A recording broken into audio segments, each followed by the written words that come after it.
Network. From Learfield, welcome to Marquette Thursdays, live from Motor Bar and Restaurant at the Harley Davidson Museum. Presented by Aurora Healthcare, the healthcare choice of Marquette Athletics. Also brought to you by these Marquette Athletics champion partners. Pepsi Zero Sugar, the official soft drink of Marquette University. Game day deserves Pepsi. And by Wintrust, Wisconsin's bank, the official bank of Marquette. Go ahead. All right, you're up. We are live from Motor Bar and Restaurant on the Harley Davidson Museum campus for Marquette Thursdays radio show. Presented by Aurora Healthcare, the healthcare choice of Marquette Athletics. Thank you all for joining us tonight, and thank you, Coach. How are you doing today? Great to see you. Great to see everyone here at Motor Bar and Grill. We got Damarius Owens in the back, so excited about him joining us tonight. Yes, great to see you as well. So Royce Parham, 26 points, career high, and his first double-double with 11 rebounds. How have you seen his confidence grow so far this season? His confidence has grown immensely. You know, I think for him and Damarius, coming into their second year here at Marquette, there's obviously a lot of goals coming off your freshman year, and you want to be significantly better. They got stronger. They gained maturity. But then the games happen, and sometimes your sophomore year, it doesn't necessarily start off as smoothly as you expect it to, because you're running into the same challenges as a young player that you were at the end of your freshman year, because he's still just 19 years old, Royce. But he's gotten better and better over the course of the last few months. He's put in a ton of time and effort into his game, whether it's watching extra film, whether it's working on being a better teammate. He's someone that, you know, I challenge him to text me after every practice, who are two people that you uplifted. And like clockwork, I get that text every evening. His offensive game has really grown. His shooting is getting better. Obviously, we've seen what he's done around the basket. He's dunking the ball more, which is always a good thing. So really excited about his growth. You mentioned how he's trying to become a better teammate. What's an example of that you can share with us? Just uplifting guys. You know, we say the definition of leadership is your ability to make those around you better. So if you make people around you better, you're a leader. If you don't make people around you better, you're not. And that definition allows anyone to be a leader, not just the captain or the head coach or someone with some type of title. And he's gotten better at making people around him better, you know, whether it's through encouragements, whether it's through calling guys out, whether it's through, you know, giving people direction, because he has gotten to the point where he's played a lot of minutes at Marquette, you know, in his relatively short career. He's played 50-some games at Marquette, so he's becoming a veteran. He's also someone that, you know, is quickly becoming, along with NJ, those are our top two scorers. Those are our top two scoring options. And, you know, he's handling that really, really well. It's very impressive. And then Adrian Stevens, back-to-back impressive performances. What do you think is clicking for him offensively? I think his aggressiveness, Layla, has been terrific. He's got 19 three-point shot attempts in 2 games, which just to be able to get that many shots up in 2 games from outside, especially when teams know you're a good shooter, is impressive. Testament to his teammates for getting him the ball, and then for some of our bigger guys to set some great screens. But then he's made 10 out of 19 threes. So really, really good from the standpoint of his readiness, his aggressiveness to shoot the ball. You know, he's had some moments this year where he's been great putting the ball on the floor and creating for other guys. His best basketball is still ahead of him, too, which is really exciting. We got 2 freshman guards that, you know, have a chance to, I think, grow into special players. And then when you pair those guys with guys like Royce and Damarius, who are just sophomores, it's a bright future. Yes, you bring up bright future. What excites you most when you think of Adrian and Nigel together? Well, you know, those guys, they probably, as people, couldn't be much more different. You know, they have different personalities. They go about things differently. You know, Adrian's definitely probably a little bit more reserved than Nigel. Nigel's a little more outspoken. But they both have a toughness about them. They both have an aggressiveness about them. Physically, they both came into college ready to play, which is important. Both are very competitive. And as I like to say to them, hey, open your doors, man. Open your doors, because they live in a dorm suite where they have their own bedrooms. Sometimes they can be in there with the doors closed. But this season, more and more, they've opened their doors and come together and gotten to know each other and building into each other. And I thought it was pretty cool what Adrian said about NJ in the press conference. I don't know if you caught that after the game, but I'm paraphrasing. He basically said, I love him, I trust him. We've gone through a lot together. We'll continue to go through a lot together, but we're coming closer and closer together around winning, which is why we're here. Yes, I was going to actually bring up that press conference. How do you think their relationship shows in their performances? Well, they're just more comfortable with one another. I mean, you saw that over the last few years with guys like Tyler and Oso and Cam and Stevie. Those guys got really, really comfortable with each other to the point where they knew their teammate was going to do something before they actually did it. So on the defensive end, they could cover for each other. And then on the offensive end, they could really, really play well together in two-man actions. So Trey Norman last game, in limited minutes, he had 4 points, 1 rebound, and 2 assists. What did you like the most about his performance? Well, he had some real spunk, in that game. And, you go on the road and, it's a game where you really have to fight. You got to battle, and the crowd's against you. It's just your team, and you need some, to fight as a team, you got to have some fighters as individual guys, and he really showed that. There was one huddle where he and I were kind of going back and forth, but he brought some great intensity, some great aggressiveness, had a couple awesome drives for us.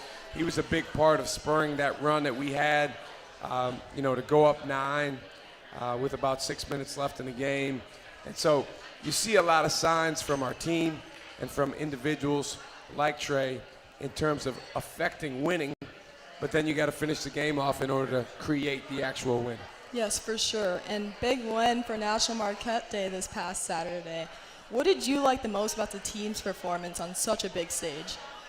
Well, I liked how our guys handled National Marquette Day, Layla, because believe it or not, for the players, it's not just an all-day party.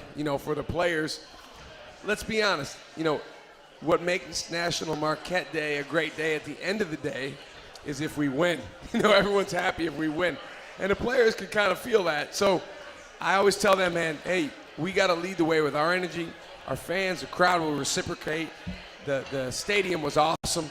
The arena was awesome. Having Tom Crean there, having Dwayne Wade there. We're undefeated when D. Wade comes. So we got to find a way to get him season tickets and get him to Milwaukee more often, or even on the road with us. But it was a great atmosphere. I thought our guys showed really good aggressiveness, played good defense throughout, and it was a great team win. With a sold-out game like that, do you feel like an energy shift? Well, I think what you feel there is a lot of people on one accord around wanting Marquette to do well, wanting to connect around one cause, which is Marquette University. This special place that we call home. And again, our players understood, because we kind of pounded this into their heads, that we need to lead the way with our energy. We need to make sure that we're bringing great spirit, great juice onto the court, and then our fans would reciprocate, and they absolutely did. You mentioned Tom Crean earlier. He got honored. How important is it for the players to understand the history of the Marquette program? It's very important, for all of us to understand the history. I have this binder that, Scott Kuykendall put together for me when I first got here, and it's got basically the whole history of Marquette. It's got all the records. It's got every single team, who was on the team, who was the captain, who was the leading scorer, who was the coach, how did they do, what did they do in the postseason. From the very beginning, and often I'll look back and I'll just look at random stretches of time, Marquette history. I'm fortunate I'm the 18th coach. There's been 17 head coaches that came before me, but put Al McGuire aside because he's in a category by himself. But beyond him, none more impactful than Tom Crean, with just the way that he uplifted this program, the way that he changed the game day experience. I think it was like 6,000 or something average attendance when he got here, and it obviously mushroomed to an unbelievable number because of what he and his teams did. He was responsible for recruiting so many great all-timers, Travis Diener, Dwayne Wade, Steve Novak. The list goes on and on. Wesley Matthews, Darrell McNeil, Dominic James, Lazar Hayward. All these guys came in here and they changed the program around because of Tom Crean. And then us being in the league that we're in, we don't take that for granted. We weren't always in the Big East. Tom Crean played as big of a role in Marquette getting to the Big East as anyone. Yes, for sure. And is there another historical moment that comes to mind? Because you mentioned the binders, so is there one in particular that comes to your mind? Well, just because of Tom Crean, you know, we talked about at the reception the night before the game, March 29th, 2003. And I think, you know, all the Marquette fans that are here can remember where they were, if they're old enough, on that date, March 29th, 2003. You know, some of the hardcore Marquette fans that were here might have even been in Minneapolis.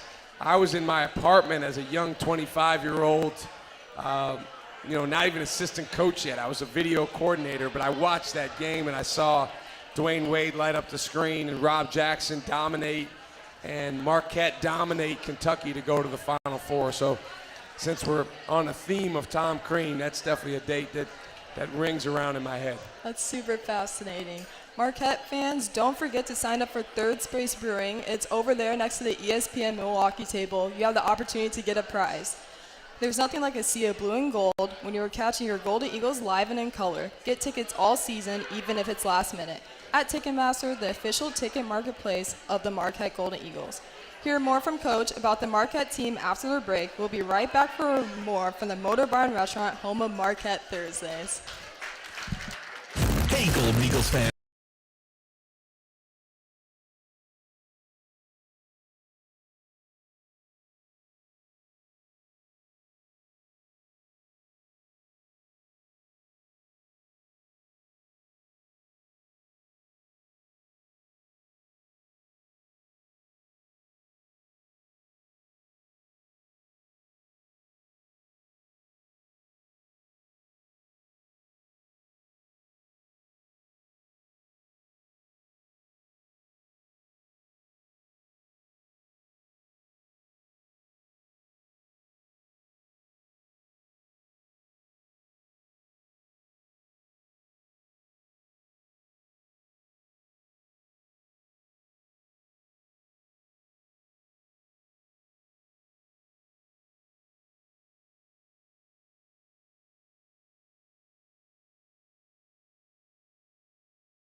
Smart is brought to you by Bergstrom Automotive.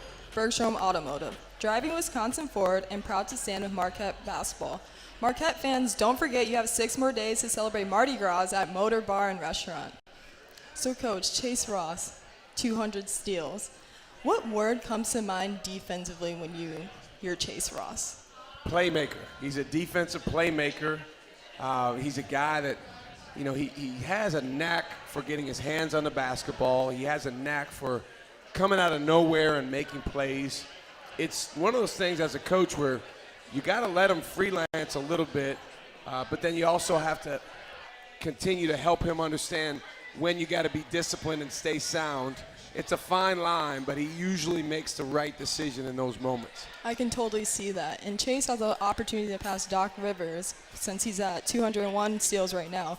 Doc Rivers is 203. What do you think it means to Chase to be next to such a great name like that? Well, I mean, anytime you're on any list as a player with Doc Rivers or as a coach, then that's saying a lot. So it's pretty cool for Chase. He's over the course of his career, he's gotten more and more confident with making defensive reads. He's always had really good instincts, and it's a big key to how we want to play. And when Chase is locked in defensively, how impactful do you think it is for the team?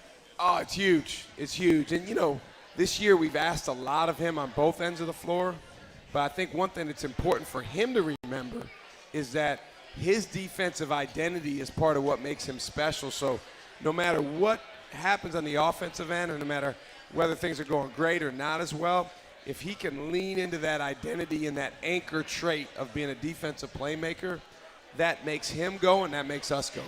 And I know you guys track deflections. How competitive is it in practice when it comes to that? Well, those guys, they definitely compete over deflections, and they'll fight over who had more. They definitely, get on us if they feel like we missed one, So they do a good job with that. Stevie and Chase had a really good back and forth because they oftentimes were right there at the top with one guy having more, one guy. So this year, a lot of times it's NJ and Chase just kind of duking it out to see who can have the most. We had, in the National Marquette Day win, our three guards, between the three of them, had 29 deflections. It was 10, 10, and 9. And that's a recipe for winning right there. For sure. And Damarius Owens, he'll be on here later tonight. And I remember my freshman year, I went with my friends to the open practice, and I remember you introducing Damarius and said he has the best smile on the team. How is his presence in the locker room? He still has the best smile on the team. I think he probably always will, as long as he's part of the Marquette basketball team. He lights up the room when he comes into the room. I'll tell you this about Damarius. He's one of those people that if you don't like him, then there's something wrong with you, because he's incredibly likable. He's incredibly kind and friendly. He comes from an unbelievable family. Both of his parents, they put the best of themselves and their family into him. He's the youngest of 9. So as you can imagine, he got a lot of love growing up from older siblings and mom and dad. But also, a lot of older siblings that were kind of showing him the way and teaching him. And I think for him, he's really been on this journey of maturation and growth and coming into his own and becoming kind of his own man, where it's like, yeah, I was the youngest, I was the baby of the family, but now I'm becoming a grown-up, and I'm becoming a grown-up on the court too, which is so much fun to watch. I'll tell you what, Layla, the last 7 games, he has been terrific on the defensive end.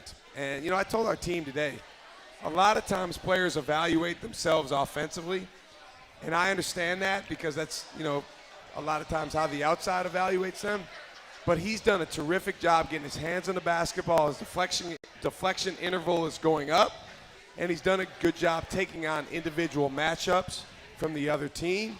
And so if he can continue to take on that personality, you saw him against Villanova get the deflection and the steal. We need as much of that as possible because he has a body type and an athleticism that's perfect for that.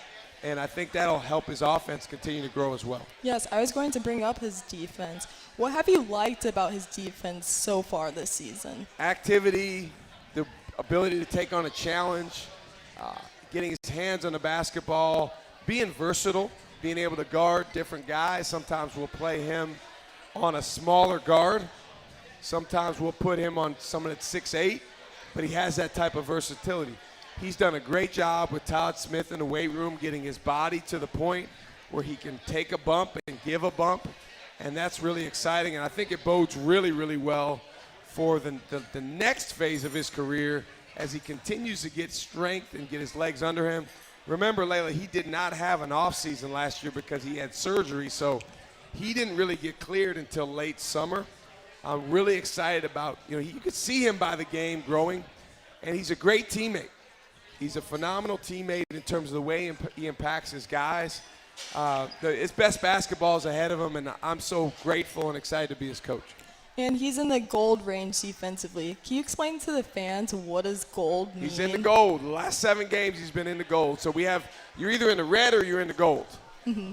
It goes without saying you want to be in the gold, you don't want to be in the red. So we have a number, it's different for every game, which is the points allowed per minute. I know that seems complicated, but let's say you give up 10 points and you played 30 minutes, then your points allowed per minute would be .33. And that's usually around where the standard is. Now, giving up points isn't necessarily just your guy scoring. It might mean you didn't block out and he got the rebound, or you weren't in the right position to help. Neil Berry on our staff keeps track of that, and he'll dole out the points given up. And the guys will argue it, but we have it all on tape. We'll show it to them. Anyway, you're in the gold if your points allowed per minute is lower than the standard, and you're in the red if your number is above is higher. So I won't say their names, but we have a couple freshman guards that they got to get better at getting below the standard on their points allowed. And it's typical for freshmen to have some room for growth in that. But Damarius, and he's had some challenging matchups, but the last 7 games he's been in the gold, which is really, really a great sign, because the mark of a good team defender is someone that can over and over and over again be in the gold. I'll tell you who the best guy we've had since I've been at Marquette at being in the gold, he kind of mastered this, was Tyler Kolek. And you wouldn't really think that on defense, but he was so smart. He was such a good team defender, and he was so good at preventing certain situations and transition and even blocking out that he found his way into the gold on most games. That's so interesting. And then what is an area that Damarius can improve in? Well, we got to get him downhill more, attacking, because he's so athletic. I tell him, I don't want you to turn your back to the basket because it makes you less athletic. I like when you are attacking downhill. When he's done that, he's been really, really good. I was watching a game from earlier this season where he had 4 dunks. I think it was a game at DePaul. And what you see is he is attacking the basket. And that's what we're trying to create more and more. His cutting, he can continue to get better and better with knowing when to cut and cutting violently. Rebounding, he's a guy that if you test the guy's vertical jump, he's by far the best on the team, by far. And you see him, Layla, get some rebounds he goes up and gets that nobody else can get. And so we need him to keep doing that more and more consistently. And then I think imposing his personality and his positive energy on the team more and more, because it is special, it is one of a kind. Yes, and his athleticism is clear. What excites you most about Damarius' future? His future is really bright. I think as his confidence grows, that's what excites me most. You see his confidence slowly but surely growing. He's been much better he's played 25 games, I think. He's been much better in the second half of those games than he was in the first, which again makes sense. Royce Parham's been the same, makes sense as a freshman. So I think just him, again, coming into his own, growing his confidence, becoming more of a leader, which he has in him, becoming more assertive, which he has in him, continuing to grow his skill base, but his future is really bright. For sure. Stick around to hear from Damarius Owens after this break.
Is Marquette Thursdays from Motor Bar and Restaurant on the Harley Davidson Museum campus, presented by Aurora Healthcare, the healthcare choice of Marquette athletics. Third Space is a prize package giveaway. You guys can go to the table at the back of the room and enter for a chance to win 4 Ultra Club general admission tickets to the Marquette St. John's game next week, February 18th. That's a Wednesday. 4 Harley Davidson Museum tour tickets, a $40 Motor Bar and Restaurant gift certificate, a $25 Third Space Brewing gift card, or Marquette and Third Space Brewing swag. Shout out to Third Space for being here this evening.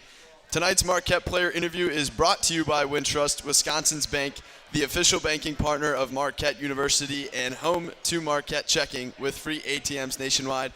Marquette fans, give a warm welcome to Damarius Owens.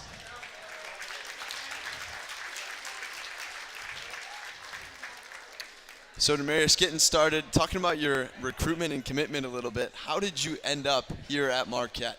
Man, I mean, just starting at Western Reserve, you know, they had a lot of connections. I'm pretty sure coach and my coach over at Western Reserve were pretty close. You know, they ended up seeing me play, and they saw some things. They saw a bright future. So I feel like ever since I made a connection with them, you know, it was genuine and it was always there. So, you know, it was pretty easy from there. I love that. And bright's a word that we use around you a lot because everyone says you got such good charisma. You got one of the brightest smiles on the team. I remember when you came on Cam and Stevie's show last year, you're the youngest of 9, which we'll talk about, but you called yourself the golden child. Talk about your family a little bit. Why are you the golden child? Yeah, so I got 5 sisters and 3 other brothers, and I'm the youngest of 9. So, you know, I was the last one. I feel like they saved the best for last. I'm probably going to get beat up for saying that, but it's cool. But, yeah, you know, I love my family. You know, each one of them, they show support every game and, you know, every single day. So, you know, just can't do this without them. Do you have a sibling you're the closest with? I would say, yeah, my twin, my brother Zakaya. You know, he's my older brother. You know, he's the youngest, like right above me. So, yeah, I say him for sure. Why? How are you guys the closest? Do you feel like? I feel like he's always just been there for me. You know, late night in the gym or just early morning in the gym. He's always, you know, pulling me along with him when he goes to the gym and stuff like that. And then, you know, we're the closest in age as well. So I feel like it has to do with the, you know, big reason with that as well. So for sure. Now, your parents, your dad, we hear a lot about the Marquette moms, but your dad, Anthony, is one of the leaders of the Marquette dads. How cool is it to have both your parents have their little groups within the team? I feel like that's super cool. You know, my dad, he really forced it, really pushed it, you know, bringing all the dads along. And I feel like, you know, it's just, you know, bringing that culture even more together within, you know, the dads and the moms. So I feel like it was really good for him to do that. And then, you know, the moms, they've been great ever since they've started there. So, you know, I'm glad, you know, it's pulled my mom along, you know, opened her up into, you know, just being closer with the other moms as well. And it's cool, I'm sure, for you to have your parents around for most games. Yeah, for sure. Definitely. We talked with Royce a couple weeks ago. You guys were roommates, teammates at Western Reserve Academy. Talk about your relationship with him a little bit. Man, you know, Royce, he's my guy.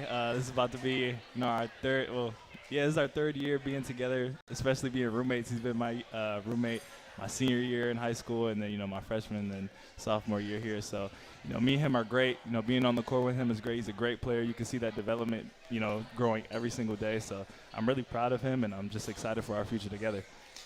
Absolutely. We talked a little bit beforehand with Shaka and Layla about your athleticism. He called you a downhill attacker several times in that segment. What is it about getting to the rim for you? What excites you about being up top? Yeah, I mean, getting on that rim is probably the best thing I can do. You know, I love, you know, attacking, getting downhill. I feel like nobody can jump with me when I'm up there. So, you know, the more I can bring that to the team, I feel like the better. It brings energy. Absolutely. You've grown a lot as well as a player between non-conference and conference play. We've seen those minutes slowly increase as you've gotten through the middle of conference play. What's been the biggest change for you between the start of the season and now where you've seen those hard-earned minutes pay off? You know, I'd say first things first is defense. You know, Coach was talking about it earlier, you know, being in the gold.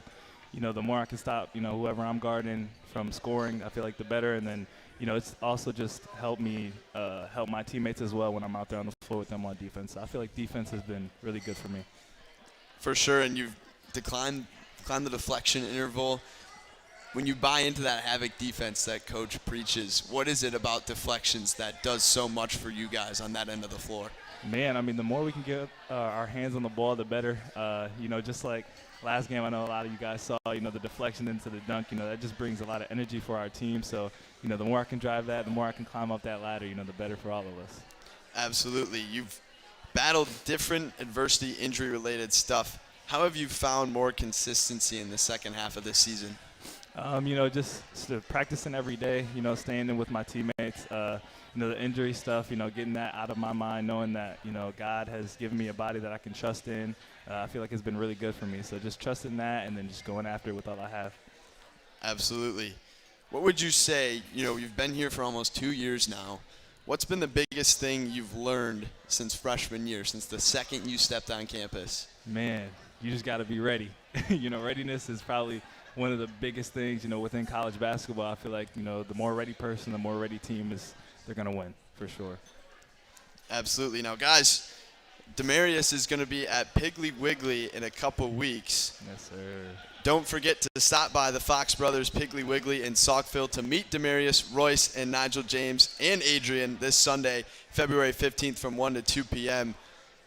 What is it about this Marquette community that is so special for you and the rest of your teammates? Man, it's just a family. This support is, amazing. Our season so far hasn't gone the way we may have saw it, but, the community has stuck with us. We saw all our supporters just stay with us, encouraging us and just seeing, the future being bright.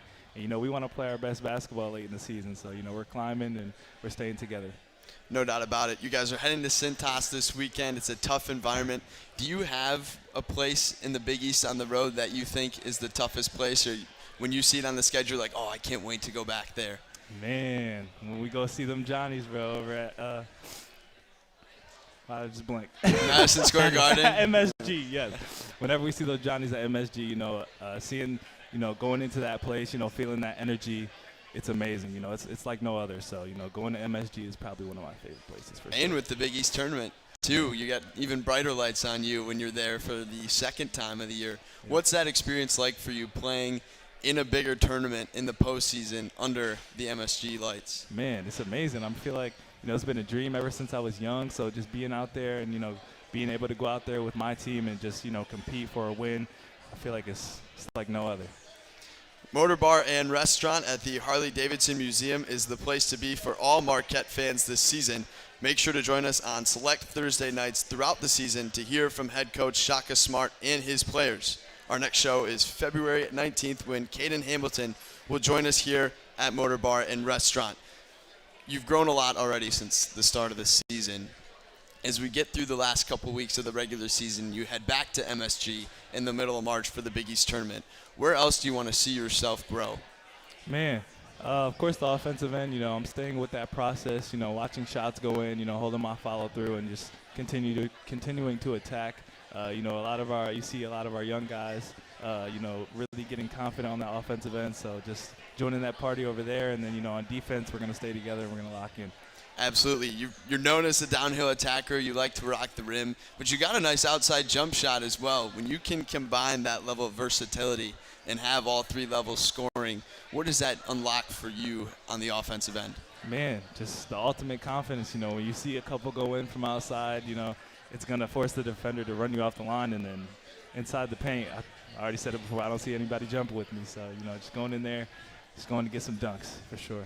No doubt about it. Damarius, thank you for joining me this evening. Let's give Damarius a nice round of applause, ladies and gentlemen. Thank you. Bergstrom Automotive, driven to deliver great guest experiences across Wisconsin. Proud to support Marquette Basketball. Coach will be joining me back here at Motor Bar and Restaurant after the break. Jen, Gabe, and Chewy. With the bullet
from Motor Bar and Restaurant on the Harley-Davidson Museum campus, presented by Aurora Healthcare, the healthcare choice of Marquette Athletics.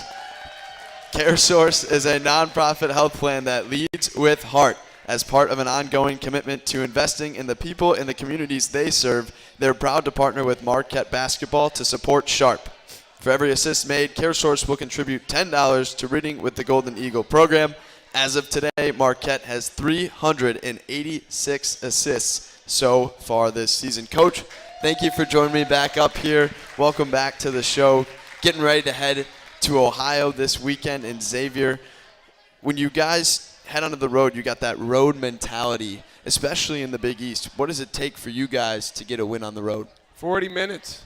40 minutes. I mean, we've had a lot of games where, 33, 34 minutes.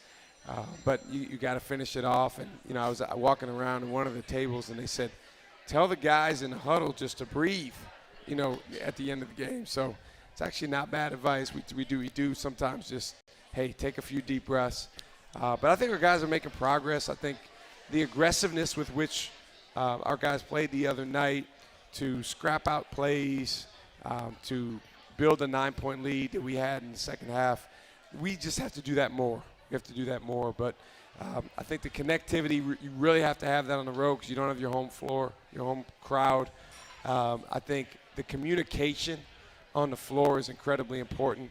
And then, down the stretch, you have to stop the other team. Villanova got going. Down the stretch, they made 4 straight threes, which obviously was a huge difference in the game. Absolutely, and I asked Damarius the same question just moments ago, but for you, what are some of the toughest places for you that you've seen in your career where you guys play on the road? In my career? Yeah. Well, there's one that stands out that's tougher than anywhere else, and that's Kansas. Yeah, I was going to guess Allen. And because when you go there, you really are – you're playing 5-on-8 because it's the most biased officials, and we were talking at one of the tables about – maybe some biased officials in our games, but that's nothing compared to going there. You better win by 11 if you're going there. Don't let it be a one-possession game. But they have a really good dynamic there of synergy, just between literally, I think their place seats about a little over 16,000 people.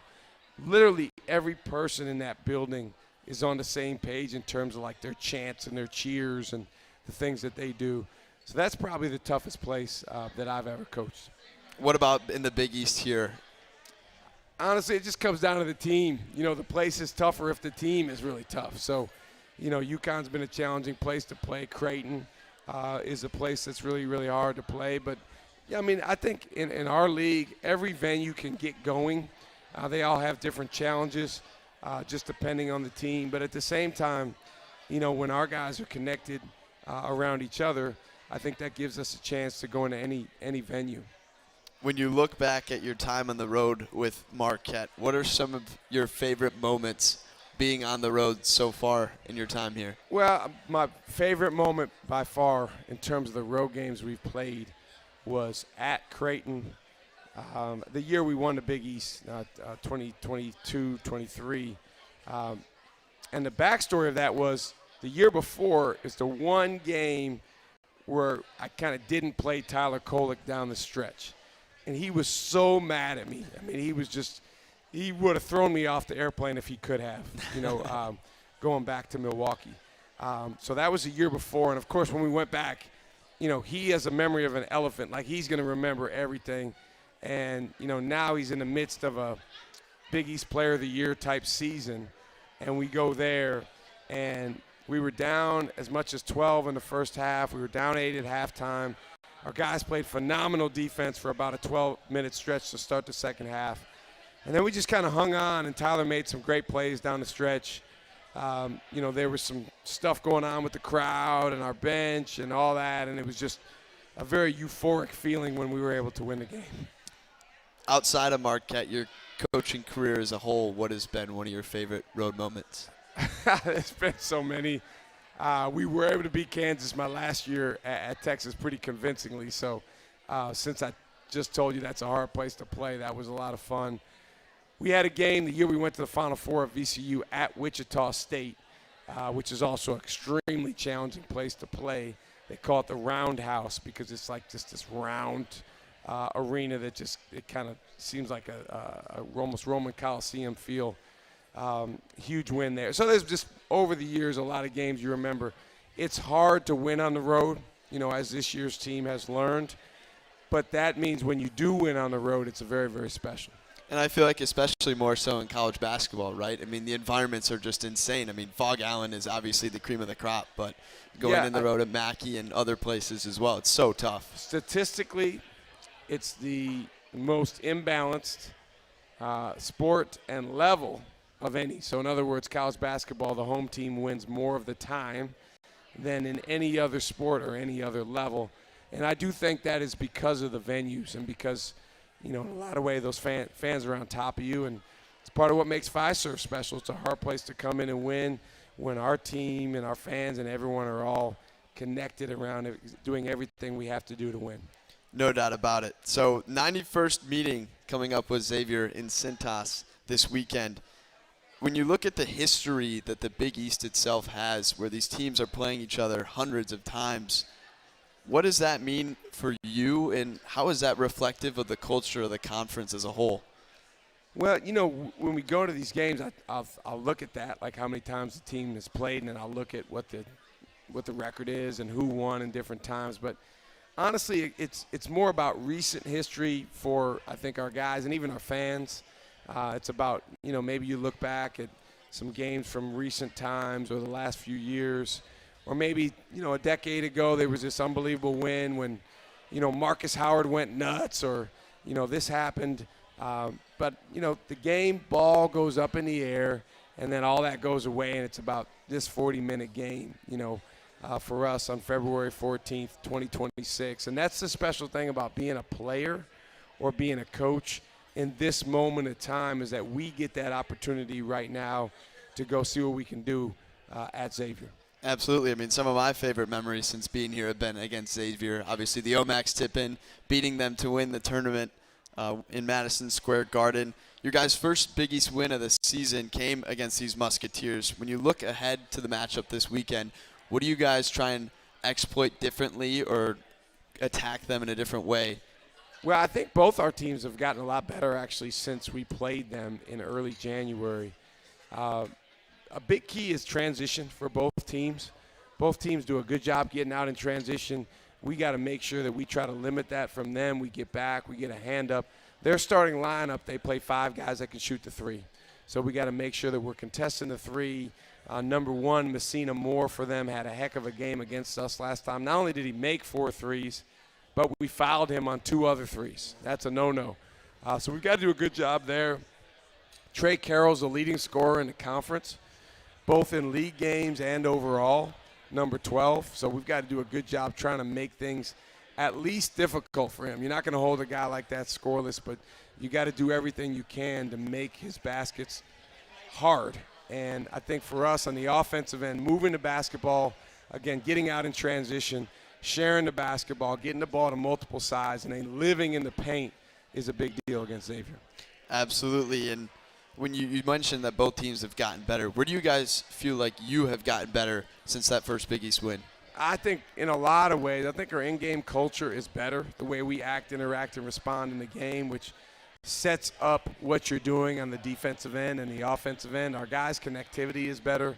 I think we have more prolonged stretches of very good play on both ends of the floor. It's still not as consistent as we want it to be, but stretches that are much, much further. And what we're trying to do is build the competitive stamina to the point where that's a 40-minute game for us. I think our guys are shooting the ball, knock on wood, better of late. We're finishing the ball around the basket better, which obviously is a huge deal because all season long our guys have done a great job of getting shots at the rim. Now it's about putting those away, which we've done a much better job over the past few weeks. Awesome. Coach, thank you for joining me. Good luck this weekend. Safe travels as always. Marquette fans, Buffalo Wild Wings is the official viewing party location for Marquette road games this season. Check out the Golden Eagles watch party schedule at gomarquette.com/BWW. The next watch party of the season will be this Saturday, February 14th at the Germantown Buffalo Wild Wings Let's Go Sports Bar. We'll be back to wrap things up here at Motor Bar and Restaurant when we come back from the break.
Marquette Thursdays from Motor Bar and Restaurant on the Harley Davidson Museum campus, presented by Aurora Healthcare, the healthcare choice of Marquette athletics. Coach, as we get ready to send you off to Cincinnati for Xavier this weekend, Doc Rivers was nominated for this year's Hall of Fame class. Just how impactful would it be to see another guy from Marquette who's already in the rafters here be added into, legacy forever? Well, I think it's a no-brainer. Doc Rivers in the Naismith Hall of Fame. I don't have a vote, but I certainly will be a lobbyist for him. You're talking about one of the greatest coaches of all time, an NBA champion, someone that is in the top 10 all-time in wins in the NBA, someone who was a phenomenal player as well, an all-star, played on a bunch of different great teams. So to me, it's a no-brainer because he's literally done everything that Hall of Famers do, and he's an NBA champion, and he just continues adding to his legacy. I agree. Hey, I also don't have a vote, but I'm in the same boat as you. I think it's a no-brainer. Like you said, his legacy is right in front of us, and he's certainly more than deserving for that. Thank you for joining us this evening, as always. Again, safe travels. Go get them this weekend. Yes, and sir. Thank you guys for coming again here to Motor Bar and Restaurant on another beautiful Thursday evening. Make sure to join us on select Thursday nights throughout the season to hear from head coach Shaka Smart and his players. Our next show is February 19th when Caden Hamilton will join us here at Motor Bar and Restaurant on the Harley Davidson Museum campus. Make sure to enjoy Mardi Gras here as well till February 17th. Good night. Go Marquette. Clear. Thanks, guys. Thanks, Brian. See ya.